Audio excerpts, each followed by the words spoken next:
Assalamualaikum warahmatullahi wabarakatuh. Nama saya Arasya Girariham dan saya akan membacakan cerita hikayat seorang kakek dan seekor ular. Pada zaman dahulu tersebutlah ada seorang kakek yang cukup disegani. Ia dikenal takut kepada Allah, gandrung pada kebenaran, beribadah wajib setiap waktu, menjaga sholat 5 waktu, dan selalu mengusahakan membaca Al-Quran pagi dan petang. Selain dikenal alim dan taat, ia juga terkenal berotot dan berotak encer. Ia punya banyak hal yang menyebabkan tetap mampu menjaga potensi itu. Suatu hari ia sedang duduk di tempat kerjanya sembari menghisap rokok dengan nikmatnya. Tangan kanannya memegang tasbih yang senantiasa berputar setiap waktu di tangannya. Tiba-tiba seekor ular besar menghampirinya dengan tergopoh-gopoh. Rupanya ular itu sedang mencoba menghindar dari kejaran seorang laki-laki yang membawa tongkat. Kek, panggil ular itu benar-benar memelas. Kakek kan terkenal suka menolong, tolonglah saya, selamatkanlah saya agar tidak dibunuh oleh laki-laki yang sedang mengajar saya itu. Ia pasti membunuh saya begitu berhasil menangkap saya. Tentunya baik sekali jika mau membuka mulut lebar-lebar supaya saya dapat bersembunyi di dalamnya. Demi Allah dan demi ayah kakek, saya mohon kabulkan permintaan saya ini. Ulangi sumpahmu sekali lagi, pinta si kakek.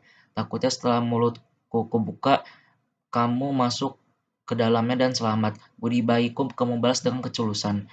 Setelah selamat, jangan-jangan kamu malah mencelakai saya. Ular mengucapkan sumpah atas nama Allah bahwa ia tak akan melakukan itu sekali lagi. Usai ular mengucapkan sumpahnya, kakek pun membuka mulutnya yang sekira-kira dapat untuk ular itu masuk. Sejurus kemudian datanglah seorang pria dengan tongkat di tangan. Ia menanyakan keberadaan ular yang hendak dibunuhnya itu. Kakek mengaku bahwa ia tak melihat ular yang ditanyakannya dan tak tahu di mana ular itu berada. Tak berhasil menemukan apa yang dicarinya, pria itu pun pergi. Setelah pria itu berada agak jauh, kakek lalu berbicara pada ular. Kini kamu aman, keluarlah dari mulutku agar aku dapat pergi sekarang. Ular itu hanya menyambulkan permintaannya sedikit, lalu berujar, kamu mengira sudah mengenal lingkunganmu dengan baik, bisa membedakan mana orang jahat dan mana orang baik, mana yang berbahaya bagimu dan mana yang berguna. Padahal kamu tak tahu apa-apa, kamu bahkan tak bisa membedakan antara makhluk hidup dan benda mati. Buktinya kamu biarkan saja musuhmu masuk ke mulutmu. Padahal semua orang tahu bahwa ia ingin membunuhmu setiap ada kesempatan. Sekarang kuberi kamu dua pilihan.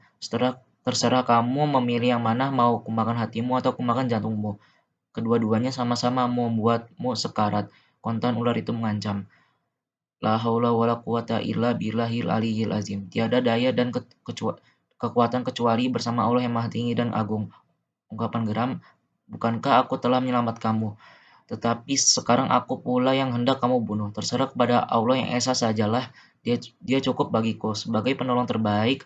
Sejurus kemudian, kakek itu tampak terpaku, syok dengan kejadian yang tak pernah ia duga sebelumnya. Perbuatan baiknya berbuah penyesalan. Kakek itu akhirnya kembali bersuara. Sebejat apapun kamu, tentu kamu belum lupa pada sambutanku yang bersahabat. Sebelum kamu benar-benar membunuhku, izinkan aku pergi ke suatu tempat yang lapang. Di sana ada sebatang pohon tempatku biasa berteduh. Aku ingin mati di sana supaya jauh dari keluargaku. Ular mengabulkan permintaannya. Namun di dalam hatinya orang tua itu berharap, oh, andai Tuhan mengirim orang yang pandai dapat mengeluarkan ular jahat ini dan menyelamatkanku. Setelah sampai dan bernaung di bawah pohon yang dituju, ia berujar kepada sang ular, sekarang silakan lakukanlah keinginanmu, laksanakanlah rencanamu, bunuhlah aku seperti yang kamu inginkan. Tiba-tiba ia mendengar sebuah suara yang mengalun merdu tertuju padanya. Wahai kakek yang baik budi, penyantun dan pemurah, wahai orang yang baik, rejam jejaknya, ketulusan dan niat hatimu yang suci telah menyebabkan musuhmu dapat masuk ke dalam tubuhmu. Sedangkan kamu tak punya cara untuk mengeluarkannya kembali. Cobalah engkau pandang pohon ini. Ambil daunnya beberapa lembar lalu makan. Moga Allah senantiasa membantumu. Anjuran itu kemudian ia amalkan dengan baik sehingga ketika keluar dari mulutnya ular itu telah menjadi bangkai. Maka bebas dan selamatlah kakek itu dari bahaya musuh yang mengancam hidupnya. Kakek itu girang bukan main sehingga berujar, suara siapakah yang tadi saya dengar sehingga saya dapat selamat?